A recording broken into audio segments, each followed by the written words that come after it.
अस्सलाम वालेकुम। क्या हाल चाल? उम्मीद करते हैं कि आप खैरियत से होंगे। हमारा दुआ है कि आप हमेशा खुश रहें, हंसते और मुस्कुराते रहें और इसी तरह हमें अपना प्यार दिखाते रहें। बिल्कुल जी। मेरा नाम मोहम्मद यूसुफ। मैं हूं तारिक महमूद। मैं उमैद इम्तियाज। आज हम जिस वीडियो पे रिएक्शन देने जा रहे हैं, इस वीडियो का टाइटल है Israel and Pakistan come together demand a Nobel prize for Trump. तो देखते हैं जी वीडियो और अपना रिव्यू कर देंगे भाई। काफ़ी अरसे के बाद हम वीडियो ला रहे हैं, तो आई विश के भाई सारा निज़ाम जो है बेहतर तरीके से चलता रहे, नफरतबाजी ना हो। तो देखते हैं वीडियो और अपना रिव्यू कर देंगे। कौन करते 3 1 वीडियो स्टार्ट। नमस्कार, वेलकम टू करियर 247। मैं हूं प्रशांत धवन। नाउ जो आज के समय हम देख रहे हैं, this is absolute cinema. Pakistan और इजराइल दोनों अब ओपनली डिमांड कर रहे हैं कि डोनाल्ड ट्रंप को नोबेल पीस प्राइज दीजिए। जैसे आप लोग जानते हैं, पाकिस्तान की सरकार ऑफिशियली और साथ ही साथ जो इनका ये फील्ड मार्शल है आसिम मुनीर, दोनों ने वेरियस इंस्टेंसेस पर यह कहा है कि देखो, डोनाल्ड ट्रंप ने इंडिया पाकिस्तान के बीच में न्यूक्लियर वॉर रुकवा दी और इस वजह से ट्रंप को मिलना चाहिए पीस प्राइज। और अब एक वीडियो सामने आई है जहां पर बेंजामिन नेतन्याहू, जो आज के समय यूएसए में गए हैं एक बहुत ही इंपॉर्टेंट विजिट के लिए, नेतन्याहू ने ओपनली ये कहा कि the country of Israel nominate करती है डोनाल्ड ट्रंप को for the Nobel peace prize. अब यहां पे आप कहोगे, मगर नेतन्याहू को यह करने की आवश्यकता क्यों आन पड़ी? नेतन्याहू और इजराइल का देश ये क्यों मानते हैं कि ट्रंप को मिलना चाहिए Nobel peace prize? I mean funny यहां पर यह है, लिटरली इजराइल और यूएसए ने ईरान को बॉम्ब किया है।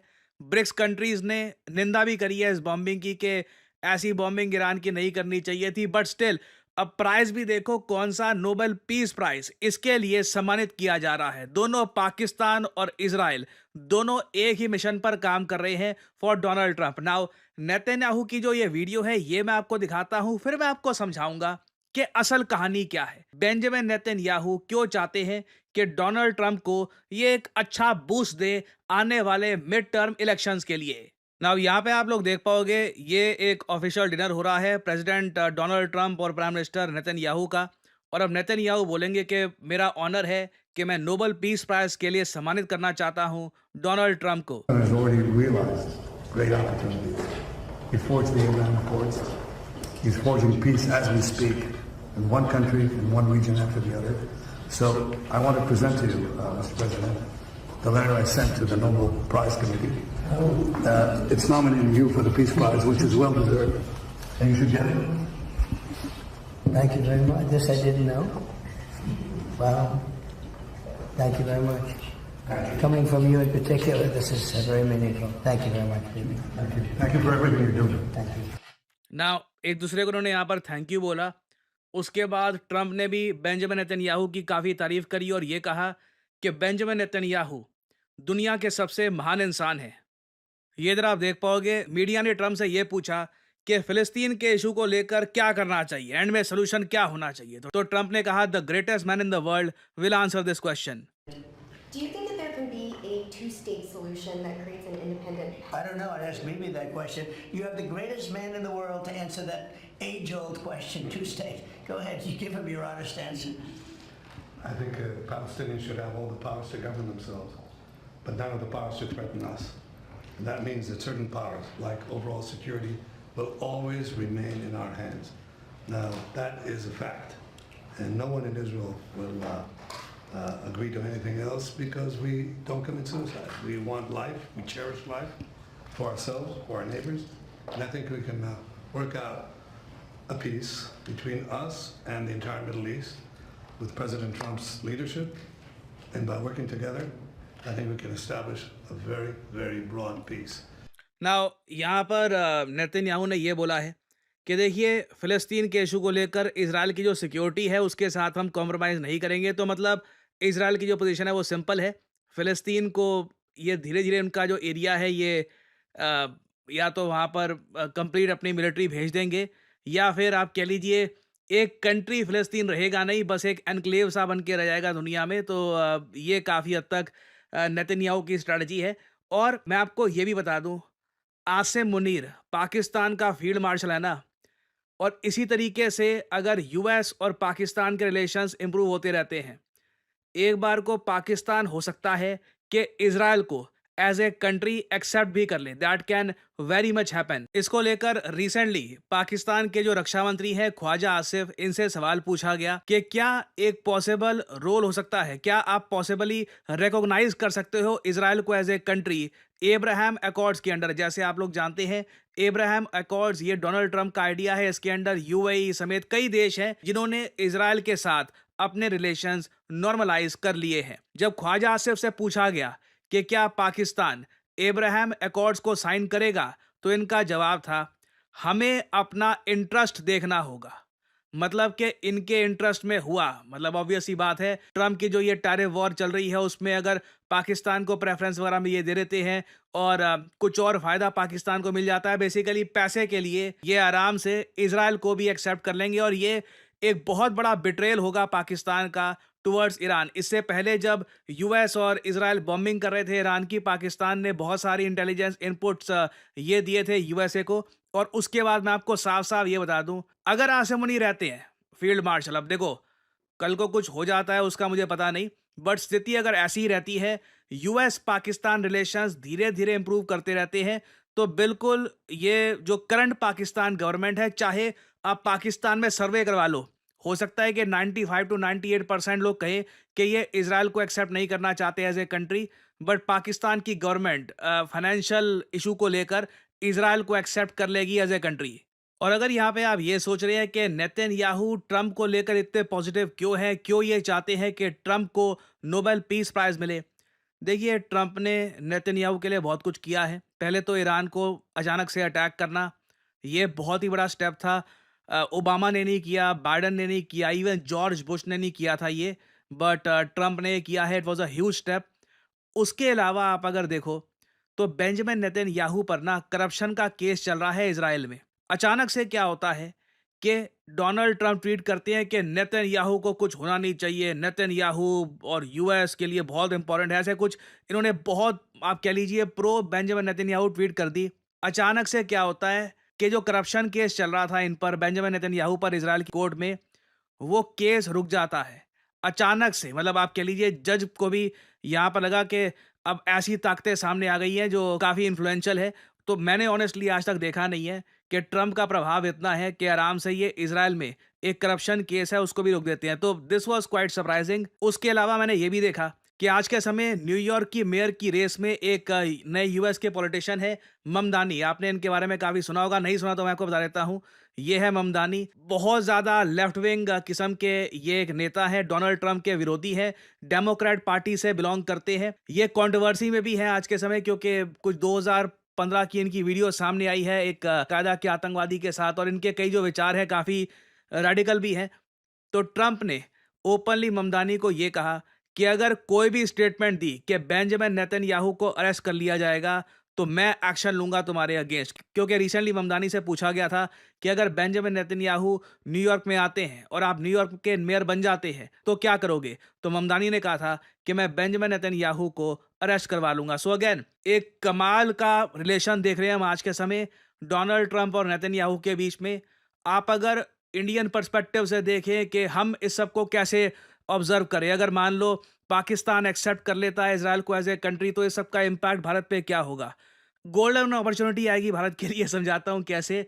क्योंकि उससे पाकिस्तान की जो करंट गवर्नमेंट है ये बहुत अनपॉपुलर हो जाएगी। इमरान खान के सपोर्ट में जो ताकतें हैं पाकिस्तान में, ये काफ़ी स्ट्रांग हो जाएगी। उस केस में तख्तापलट होने के चांसेस, एक इंटरनल सिविल वॉर होने के चांसेस बढ़ जाएंगे। क्योंकि उससे पाकिस्तान में ही जो बहुत सारे ग्रुप्स हैं वो चाहेंगे कि कुछ बड़ा हो जाए, तो कुछ तख्तापलट हो जाए, क्योंकि नहीं चाहते कि पाकिस्तान इजराइल को सपोर्ट करे इन एनी वे। तो आई थिंक ऑपरेशन सिंदूर अगर कंटिन्यू करना है तो उसके लिए गोल्डन अपॉर्चुनिटी आएगी भारत के लिए इन द फ्यूचर। क्योंकि पाकिस्तान की गवर्नमेंट जैसे ही इजराइल को रिकॉग्नाइज करेगी, इनकी जो फोर्सेस हैं उनका मोराल, जनता का मोराल बहुत ज़्यादा कम होगा। पर डिपेंड करता है यहाँ पे कि हम ये ऐसा करेंगे या नहीं करेंगे। लॉन्ग टर्म में अगर आप ये सोच रहे हैं कि इजराइल हथियार बेचेगा पाकिस्तान को, तो इसके कुछ चांसेस ना के बराबर हैं। इजराइल के फार ग्रेटर इंटरेस्ट हैं इन इंडिया। बाकी जो अभी पाकिस्तान की सरकार कर रही है ये क्लियरली ये बात दिखा रहा है कि पाकिस्तान की सरकार कितनी डेस्परेट है आज के समय। आने वाले समय में मैं आपको ये बता दूं, ये एब्राहम अकॉर्ड्स ये बहुत ही ज़्यादा न्यूज़ में रहने वाले हैं, बड़ी डेवलपमेंट्स होंगी और मैं आपके लिए अपडेटेड वीडियोस लाता रहूँगा। और फाइनली यहाँ पे आप लोगों से मैं एक सवाल पूछूंगा, रिसेंटली वर्ल्ड बैंक ने भारत को रैंक किया है among the countries with most equal society. काफ़ी बराबरी है भारत की सोसाइटी में, ये कहा है वर्ल्ड बैंक ने। और बताइए भारत को क्या रैंक मिली है इक्वालिटी सोसाइटी इंडेक्स में। ये है यहाँ पे आपकी option, first rank, fourth rank, third rank या 10th रैंक। कमेंट सेक्शन में करिए उत्तर। जो लोग देंगे सही आंसर उनकी कमेंट को मैं दे दूंगा हार्ट, ताकि बाकी लोग समझ पाएं कि सही उत्तर क्या है। देखिए कभी किसी ऐसी वेबसाइट पर जाइएगा जहां पर कंपनीज जॉब पोस्ट करती हैं और आप वहां पे नोट करेंगे डेटा एनालिस्ट की डिमांड लगातार बढ़ती जा रही है। चाहे आप मुंबई में हो, दिल्ली में हो, कोलकाता में हो, कहीं भी हो, सैलरीज ऑब्वियसली रेंज करती है आपके एक्सपीरियंस पे, मगर आप महीने का आराम से 20-25 से लेकर इवन 50-60 हज़ार भी कमा सकते हैं, depending on your experience, depending on your skill. और डेटा एनालिस्ट का इम्पैक्ट हर इंडस्ट्री में देखा जा रहा है। कॉर्पोरेट वर्ल्ड में ऑब्वियसली देखा जाएगा, उसके अलावा मेडिकल साइंस में, इवन क्रिकेट में आर्टिकल्स पब्लिश हो रहे हैं। इधर 4 दिन पुराना आर्टिकल है कि किस तरीके से डेटा एनालिटिक्स ने क्रिकेट को ऑल टुगेदर ट्रांसफॉर्म कर दिया है। रीजन मैं आपको बताता हूं। मैं आपको पहली बार दिखाता हूं कि डेटा एनालिस्ट की स्किल अगर किसी के पास आ जाए तो वो डेटा को कैसे प्रेजेंट कर सकता है। एक बार आपके पास डेटा एनालिस्ट की स्किल आ गई तो आप ये सब कुछ बना सकते हैं। आप देख पाओगे कितने खूबसूरत तरीके से आप एक कंपनी का प्रॉफिट, एक कंपनी के किस महीने में कितना रेवेन्यू गया, मार्केट शेयर कितना है, ये डिटेल में बना सकते हैं। अगेन ये सिर्फ ऐसा नहीं है कि बस आपने ये बस कलर स्कीम चूज करी और डेटा डाल दिया। इसमें फॉर्मूलाज, इसमें किस तरीके से डेटा आप डालोगे, किस तरीके से डेटा आप प्रेजेंट करोगे, सब कुछ मैटर करता है। और कंपनीज आज के समय ऐसे लोगों को पैसा देने के लिए तैयार है जो डेटा उनको इस तरीके से, इस फॉर्म में उनके सामने प्रेजेंट करे, ताकि कंपनीज डिसाइड कर पाए कि फ्यूचर में उनको क्या करना है, फ्यूचर में उनको कहाँ जाना है। करियर 247 का जो डेटा एनालिस्ट कोर्स है, इसकी मदद से ऑलरेडी कई हमारे स्टूडेंट्स ऐसे प्रोजेक्ट्स बनाने के काबिल हो चुके हैं। ये हमारे ही एक स्टूडेंट का आपको मैं प्रोजेक्ट दिखा रहा हूं, और ये अगेन जो टोटल स्किल है उसका बस 5 to 6% है। उसके अलावा बहुत सारे और टूल्स होते हैं डेटा एनालिटिक्स में, जिसमें आप अगर प्रोफिशिएंट बन गए तो सडनली जॉब मार्केट में आपकी वैल्यू बहुत ज़्यादा बढ़ जाएगी। आपको सिंपली क्या करना है, इस वीडियो के यहाँ पे कमेंट सेक्शन में जाओ, यहाँ पे लिंक पर क्लिक करो, अपना नाम, ईमेल आईडी, नंबर और यहाँ पे डिस्काउंट कोड आपसे मांगेंगे, यहाँ पे PG10 डाल देना, नहीं तो बाद में आपसे ज़्यादा पैसे चार्ज किए जाएंगे इस कोर्स के लिए। Make sure to add the discount code PG10। और करियर 247 के कंसल्टेंट की तरफ से आपको कॉल आएगा, आप उनसे सवाल पूछ सकते हैं कि किस तरीके से अपना करियर आप स्टार्ट कर सकते हैं एज ए डेटा एनालिस्ट। सो इसी नोट के साथ यह है वीडियो का। जी वीडियो खत्म हो गई भाई। वीडियो से यही दिख रहा है, यही चीजें सीखने को मिलती है कि भाई जिसकी लाठी उसकी भैंस। अपना ही नोबल प्राइस है भाई साहब, खुद को ही दे दो, जो मर्जी करोगे।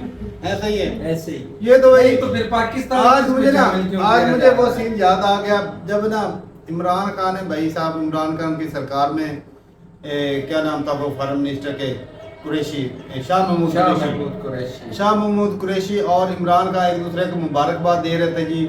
आज से जी जो इंडिया वाला जो कश्मीर है वो पाकिस्तान के नक्शे में दिखाया जाएगा। वो पहले से भी दिखाते बिल्कुल, उसमें तो ऑफिशियल नक्शा बना दिया और वो नक्शे में मिला के बड़ा खुश हो रहे थे। तो सेम चीज यहाँ पे ये देखने को मिली कि भाई मैं हैरान हूँ भाई साहब के, एक तो भाई हाल ही में बम्बिंग करते हैं ईरान में और इतनी बड़ी तबाही, और न्यूक्लियर साइट पे अटैक करते हैं, इतना बड़ा अटैक। ईरान में इंसान नहीं ना बसते भाई साहब, तो उनको वो इंसान नहीं नजर आते, इसलिए गाजा में अभी तक भाई साहब जेनोसाइड चल रहा है। वहाँ पर इजराइल की सिक्योरिटी का मसला आ जाता है ना भाई साहब, वो भी इंसान नहीं है। छोटे छोटे बच्चे, उनके हॉस्पिटल भी तबाह किया गया, यूनिवर्सिटी, हर एक चीज को तबाह किया गया, वहाँ इनको इंसानियत नजर नहीं आई। अच्छा एक और भी चीज है कि भाई ईरान अगर न्यूक्लियर अपनी पावर को बढ़ाने के लिए करता है ना, न्यूक्लियर बनाता है ताकि वो सेफ हो जाए, अपनी सिक्योरिटी के लिए कर रहे हैं, अपनी सिक्योरिटी के लिए करता है ताकि वो सेफ हो जाए, तो वो जी खतरनाक हो जाता है। और वो खतरे को खत्म करने के लिए उसके ऊपर जो है वो बम्बिंग की जाती है, उसके ऊपर एयर स्ट्राइक की जाती है। ईरान हालांकि कभी मतलब न्यूक्लियर बम चलाया भी नहीं, ना टेस्ट नहीं किया भी। नेतन्याहू का रिसेंट और बयान वो आया था, आने वाले खतरे को दबाने के भाई हमें इससे खतरा है, उसको पहले अटैक कर रहा है। हाँ जी, यही प्लानिंग है वो उनकी। अटैक करेगा या नहीं करेगा अच्छा। वो तो बाद की बात सही है, बात और वो है। उसको पहले से अटैक कर रहा है। अच्छा, तो वो जो वेस्टर्न हो गया या अमेरिका हो गया, वो जी कहता है कि भाई बिल्कुल ईरान जो अपनी सेफ्टी के लिए कर रहा है।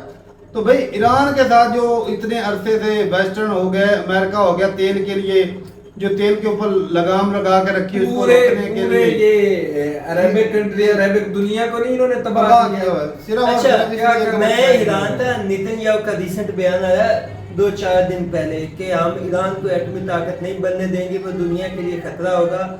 और उनसे सवाल किया गया तो एटमी ताकत आप भी हो, तो वो साथ ये कह रहा है वो तो हमने अपनी सिक्योरिटी के लिए किया है, ईरान खतरा होगा, हमने अपनी सिक्योरिटी के लिए किया। अच्छा, वही पाकिस्तान के पास वही बात आ गई ना, खुद के लिए करो तो ठीक है, दूसरे करे तो वो गलत गलत है। है।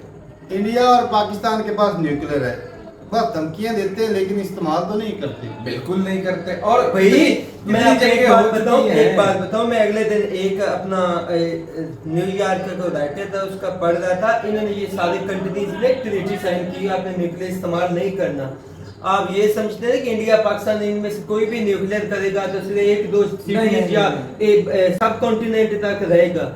भाई ये अब इतने हाई क्लास हैं, ये तो पूरी दुनिया को डैमेज करेगा। डैमेज होना ही है भाई। पूरी दुनिया को। बिल्कुल होना है, होना है, इसमें कोई शक बाकी नहीं। भाई बात रही इजराइल की, तो सर तो बड़ी आसानी से बोल गए कि भाई पाकिस्तान जो है नहीं एक्सेप्ट कर लेगा एज अ कंट्री। भाई ना बहुत अमेरिका जो मर्जी कर ले, नाक की लकीरें भी निकाल लेना, ये मौजूदा टाइम पे कम से कम 10-20 साल तक तो ये नहीं होना। नहीं होने वाला, सही बात है। इसमें क्योंकि कोई कभी ये आज से कुछ अरसा जब खान साहब थे ना, शायद उस वक्त हो जाता कि लोगों को वो ना एतमाद में उन्होंने इत्तेमाद लिया में हुआ ले था। लेते कि भाई हम इजराइल को और यूथियों ने मान भी जाना था। लेकिन अभी जो चल रहा है, जो गाजा में सूरत हाल चल रही है, आपको लगता है कि भाई साहब ये पाकिस्तान के जो इस लोग तरह हैं का ब्राह्म कार्ड सवाल ऐसा का नहीं है। इस तरह के होता। कार्ड जो है वो खेलने देगी, ये सवाल ही पैदा नहीं होता भाई। लेकिन ये है कि वो नामुमकिन प्लानिंग बात। कर सकते हैं तारक इस बात की कि खान साहब को दोबारा लाया या जाए। अमेरिका की सत्ता पलट होने की भी बात वीडियो में की गई है भाई साहब, हाँ। और गाजा के लिए भी फिर नरमी करेंगे, कुछ ऐसा स्टेप वो चलेंगे ना भाई साहब जिससे फिर पाकिस्तानी ऐसा आवाम को- स्टेप हमारी गवर्नमेंट में भी, क्योंकि तारक भाई सही कह रहा है कि हमने काफी नहीं, देर अभी- बाद एक मिनट काफी देर बाद वीडियोस बना रहे, हम अनटच थे। हुआ ये कि 4-5 दिन में पाकिस्तान की मीडिया, कुछ इंटरनेशनल मीडिया में ऐसी भी खबरें आ रही हैं कि नवंबर तक खान साहब बाहर आ रहे हैं और उनके लिए एक प्लेटफॉर्म बनाया जा रहा है। चलो चीजें निकल रही लेकिन हैं, फिर भी निकल रही है तारक इतना भाई। यानी कि ना इतने कम अरसे में नहीं होने वाला है, वक्त तो फिर भी लगेगा। बहुत- ये नाम वक्त तो मुझे बहुत तो नहीं लगेगा। लगता। और भाई नोबेल प्राइज देने के हाँ। बाद कौन कर रहा है भाई साहब? नेतन्याहू, पीस वाला बंदा। क्या बात है, जिसने ऐसे मासूम बंदे को- लोगों को मारा है, क्या बात है। मैं कहता जो हूँ खुद एक दरिंदा है भाई साहब, एक वो कहते हैं नोबेल इंसान प्राइज जैसे नोबेल प्राइज देने दरिंदा की है। बात कर रहा है। क्या बात है भाई साहब, ऊपर से पाकिस्तान क्या पाकिस्तान और इजराइल के कहने पे नोबेल प्राइज मिल जाए, अजीब बात है भाई। ये अपने ही है भाई साहब, रख ले घर पे ही रख ले। ऐसे मिलता भी नहीं है, हैं? आपको ये भी पता है, वैसे मिलता है नहीं। ये एक जूरीज होती है, कमेटी होती है, मेंबर होती है, उसमें कंपटीशन होता है, वोटिंग होती है। लेकिन ये घर वाला हिसाब ही है, वो- उठा के रख लो, उठा के रख लो। वो जो उनके इंटरेस्ट में होता है ना उसको दे लेते हैं। हाँ भाई साहब क्योंकि पावर जो उनके लिए काम पास करता है। बीच में खबर चली थी ना कि भाई हमारी वो क्या मैरंग बलोच, उसको भी नोबेल प्राइज हाँ, मिलने हाँ, वाला है। चली थी बिल्कुल। वो पाकिस्तान में खराबी कर रहे हैं ना, तो वो चाइना का रास्ता रोक रही है। पाकिस्तान के टुकड़े करने की बात करती वो है चाइना वो। का रास्ता रोक रही है ना, सी पैक वाला। अच्छा, उसके इसलिए लिए वो उनकी चहेती है चहेती है और वो नोबेल प्राइज के लायक है। ऐसे ही। तो ये चीजें चल रही भाई साहब, पावर की सारी गेम है। नोबेल प्राइज के कोई हकदार नहीं भाई साहब, ना नेतन्याहू, ना कोई डोनाल्ड ट्रंप, ना कोई कुछ। जो मौजूदा टाइम पे जो खामोश होकर बैठे हैं ना भाई साहब, यार पूरी 50 से दुनिया 60 में तो लाख इन्होंने लोग जंगें मर छेड़ी गए। हुई हैं। कोई बंदा कौन सा पीस कोई इन्होंने वर्ल्ड किया लीडर जो हुआ है है? वो ये खुल के नहीं आ रहा सामने। मैं तो भी वही नहीं। बोलूंगा, स्पेन का अगर कोई लीडर है, जिस तरह स्पेन ने आवाज उठाई है गजा के लिए, हाँ उसने उठाई आवाज भाई साहब गजा के साथ जेनोसाइड हो रहा जी। है, तो वो उसको मिलना चाहिए। ये हाँ, जो हक की बात करते स्वीडन हैं। के लिए होना चाहिए। जो हक स्वीडन की ने बात अपने अगर- पार्लियामेंट में बिल पास किया कि अगर- हमारा इसराइल के साथ अब कोई अगर ताल्लुक नहीं। मोदी साहब ऑपरेशन से दूर ना करते तो ये नोबेल प्राइज मैं कहता हूँ मोदी साहब को भी मिलना चाहिए। वो इसलिए कि चलो रशिया और यूक्रेन की वार रोकने की बात तो चलाई, ऐसे ही। चलो हुई नहीं हुई वो अलग बात है, लेकिन कोशिश तो कोशिश की। की। डोनाल्ड ट्रंप ने आते ही बोला था कि मैं जंगे रुकवाऊंगा, लेकिन जो आग जंग उसने रुकी, भड़काई है, रशिया यूक्रेन की और ज्यादा अटैक होने शुरू हो बिल्कुल गए, नहीं। यमन, गजा में और यमन गया, ईरान और ईरान चीजें में। खराब। तो भाई ये नोबेल प्राइज के ना हकदार बिल्कुल नहीं बनता। और भाई बात रही पाकिस्तान की, तो पाकिस्तान भाई साहब एक्सेप्ट नहीं करेगा अभी मौजूदा टाइम पे। जी हो सकता है कि कल को हालात हो जाए, मैं मेरे ख्याल में 5 साल तो कम से कम नहीं करेगा, नहीं, इससे भी ज्यादा वक्त दरकार इससे भी हो सकता है, क्योंकि भाई होता है हालात जिस तरह खान साहब थे, हालात ही इस तरह के हो गए थे कि भाई कह रहे थे कि भाई डी न्यूक्लियराइज करना है पाकिस्तान को। तो इमरान खान का एक बयान भी काफी वायरल हुआ था कि अगर पाकिस्तान के इंडिया के साथ या आसपास के कंट्री के साथ रिलेशन अच्छे हो जाते हैं तो हमें भाई साहब मसला कश्मीर हल हो जाता, तो भाई हमें न्यूक्लियर की जरूरत ही नहीं। अच्छा तो इस तरह के भी खान साहब ने बयान दे रखे हैं। तो भाई न्यूक्लियर है तो भाई आपकी सेफ्टी की गारंटी है, ये भी चीज़ है। ऐसे ही। अगर आज पाकिस्तान के पास न्यूक्लियर ना आता तो जितना बड़ा इंडिया कंट्री है और पावरफुल भी है, ऐसा नहीं कि भाई पावरफुल नहीं, भाई साहब बहुत कुछ हो सकता था। चलो कहीं ना कहीं थोड़ा सा डर तो था भाई साहब उसके पास न्यूक्लियर हो है। जाना था। थोड़ा सा क्यों डर था? बहुत ज्यादा डर है। जिनके पास थोड़ा सा न्यूक्लियर- एक मिनट क्यों है? जिनके पास न्यूक्लियर नहीं वो हमसे ताकतवर थे। इराक को देख लो, हमसे ताकतवर। लिबिया को देख लो, हाँ। हमसे ताकतवर। यमन को देख लो, लेबनान को क्या देख लो, हालत हो रखी है फलस्तीन उनकी? को देख लो, ये हमसे सब ताकतवर थे। हमारे पास क्या ऐसे अब ही है। क्या हाल है उनका? बाकी भाई आपके सामने जिंदा मिसाल गजा पट्टी के साथ बहुत ज्यादा नेचुरल सोर्सेज हैं भाई, गैस है, तेल है, सारा कुछ है उधर। तो वही पावर तो की गेम है बस। उधर उसको निकालने की के लिए जो सारा निजाम चल रहा है। बाकी ये बच्चों बूढ़ों को कत्ल किया फलस्तीन जा के रहा है। ऊपर ये थोड़ा सा कब्जा नहीं, ये बहुत अर्सा पहले 50-60 साल से हो चुका है, क्योंकि भाई वो अपनी मर्जी से कुछ काम तो कर नहीं सकते, ना फोर्स बना सकते हैं, ना नेवी, ना एयर फोर्स, ये वो सारा कुछ सही है। कंट्रोल में इजराइल के। तो ठीक है भाई, बताइएगा जरूर अपनी राय कमेंट सेक्शन में, क्या डोनाल्ड ट्रंप जो है वो हकदार है जो टैरिफ आते ही टैरिफ बार लगा दी दुनिया में, भाई साहब इकोनॉमी की बार लगा दी। हाँ। ऐसा बंदा नोबेल प्राइज के लायक बिल्कुल नहीं भाई साहब। तो ठीक है भाई, अपनी राय जरूर बताइएगा कमेंट सेक्शन में। मिलते नहीं, तब तक के लिए इजाजत देंगे। अल्लाह हाफ़िज़।